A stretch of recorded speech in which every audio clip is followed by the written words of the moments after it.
I love the saying, success all depends on the second letter, which is you.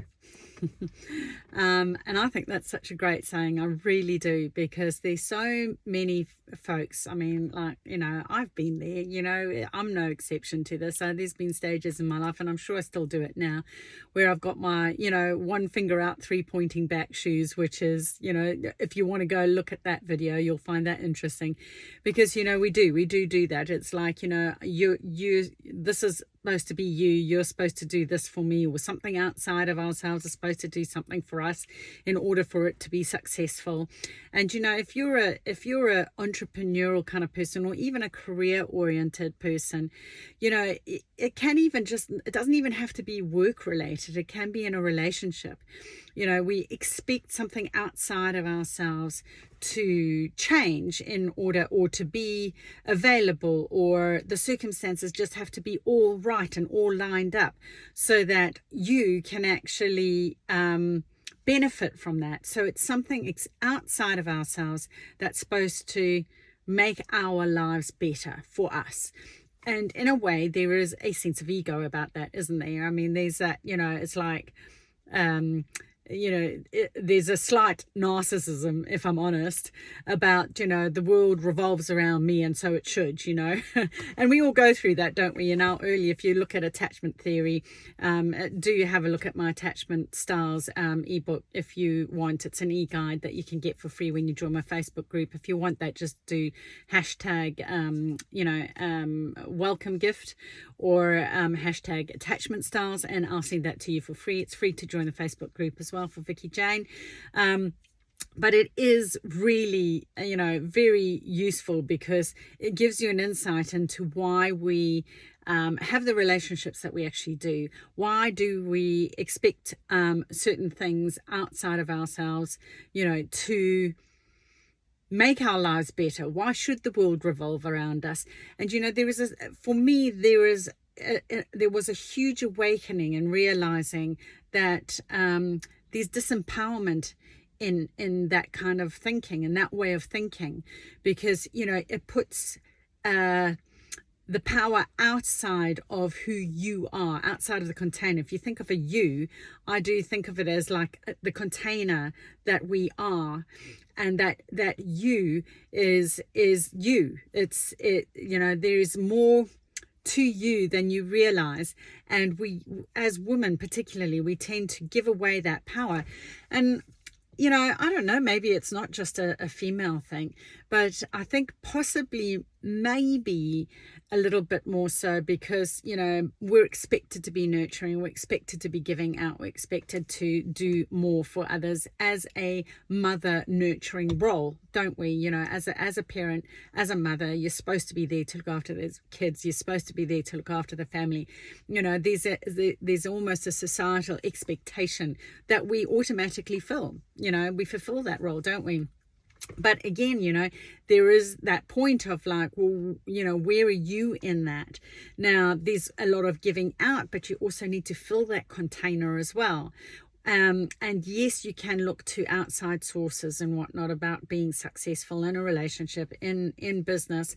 But with that center of you being the one who's the container, you get to decide what goes in, right? What needs to be in place. The container itself has to be ready for the right stuff to fall into it when the time comes. And I think that's where the breakdown often happens. It's quite common. I think Tony Robbins talks about this as well, where it's like we need to line up and be prepared so that when the circumstances arise, all the things, people go, oh, you're so lucky, everything just sort of, comes your way, or things cross your path.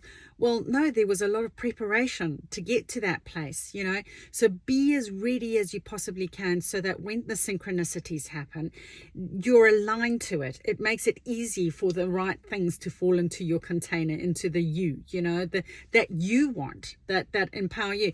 And that gives you the sense of control of, well, this is how I want my container to be. This is how I want it to look. This is how I want it to feel. This is what my goal is. So when you're very clear about what the you is, the container of you, then you can go, well, no, I don't want that. No, I don't want that. No, that doesn't align up with me. And then when you can see clearly as well, you can go, okay, that is clear. That is what I want. And when it crosses my path, my container is now ready. Okay. It's the receptacle is open to receiving. Okay. That was a bit of a mouthful. Receptacle is open to receiving, but the right stuff, the stuff that is going to make you successful.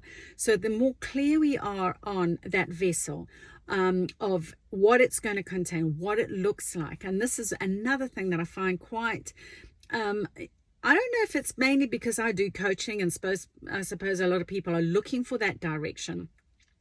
But a lot of people that I see, a huge percentage, have no clarity about what success is for them. What is the goal? So, one of the exercises that you can do, and this is a brilliant thing to do. I mean, like, it sounds so basic, and it really is, but it's define what success is to you. What does it mean? All right. For some people, it might be, I've had people say, I just want to have a successful relationship. And by that means that I've got a husband and I've got kids who love me. Perfect. Then, now you're clear and you know how that's going to work out for you. You can get real clear about how you can deliver that. Okay. It might be that, it's quite different if you were saying, well, I want to be earning $1 million, dollars a year or a month or a day, whatever it is, So if it's a financial thing, why do you need to have that much in order to think that that defines you as success? You will have learned that somewhere. So it's getting clear on what is success for you. So write it down and go, what is success, and have it in every area of life, not just in monetary terms. So it'll be, your finances, it's your career, it's your relationship, it's your friendship, it's spirituality. So how could I, physically, like, what would I be like, physically speaking? So define what success is for you. And now that becomes your container. That becomes the you of, right, I now know, like in the instance of that lady saying, I want to be a successful mother. By that means that, I'm there for my kids and I'm happily married with my partner.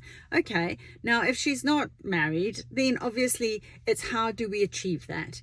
And making sure that it's the right person, because, if you're in a place of need, we quite often attract the things we don't want into our lives, and then they don't treat us very well. And, we're settling, we're taking second best, aren't we? So it's that whole thing of getting real clear about what that perfect partner would be for you. And I've got to be honest with you, there are no perfect partners.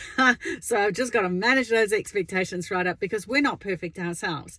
So we can't, I think it's quite alarming that, we have these expectations that someone's going to be exactly like we want them to be, because they're not. They're human beings, and they're a patchwork quilt of multiple people that they've met over the years, role models, and, things that people that aspired to, might be celebrities, whatever the case might be. So they're a mishmash of all sorts of things that they think works for them, but it may not all match for you.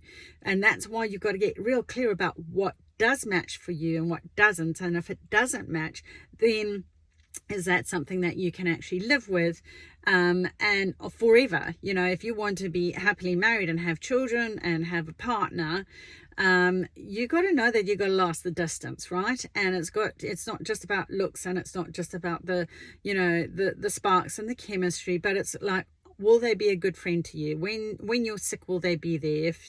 If you you hit the wall with your business or whatever, or you know, their business, or you get financial dire straits, will they still be for you? I mean, it's all of those things. So get real clear about what that success scenario is for you, and then you are in there. Don't leave it to them to keep delivering stuff. How you are with them is also going to define how they're going to be with you.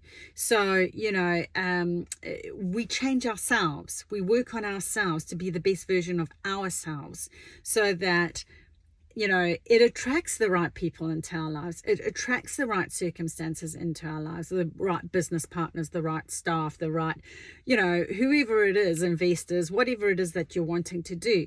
But you work on you, and you are the center of the success, which is what the whole VICKI JANE stuff is about. You know, it's all about being the best version of yourself. It's about, you know, we've got one hit here, guys. You know, it's life is not, you know, a dress rehearsal. This is it. This is what you've got. Let's make the most of it. Don't squander the time. How can we be the best version of you in that success model, in that word success, so that we have the container that pulls in the right people, that we are prepared when the time is right, when the universe goes, right, now's your time to be successful. It lines you up, you know, with all the right circumstances, with all the right people, and you're ready to hold it. If not, it's just going to fall away. It's like very visceral, you know. Oh, I don't know if I really wanted that. Oh, I wasn't quite prepared. And then you've lost the opportunity. So, you know, it's just the success shoes really does depend on you, and you've got to work a lot on yourself, and consistently, not just like, oh, well, I've done one course now. It's not. It's those can-I shoes that I always talk about, the constant, never-ending improvement shoes, where we're constantly working on our content. How can we make it better? How can we make it, you know, improve it more? How can we have it where, oh, that didn't quite work, how could I do that better, you know? So it's you know, testing and adjusting and going to that next level, you know, making it easier for ourselves. And there is a challenge, but there's joy in and overcoming that challenge, isn't there? And there's also achievement in that, like, you know, well, that was a challenge, but I got through that. Well, you know what, if I got through that, then I can also get through this one as well. So success really does depend on you. Hope you found that useful. Your shoes, your path, your way. Namaste.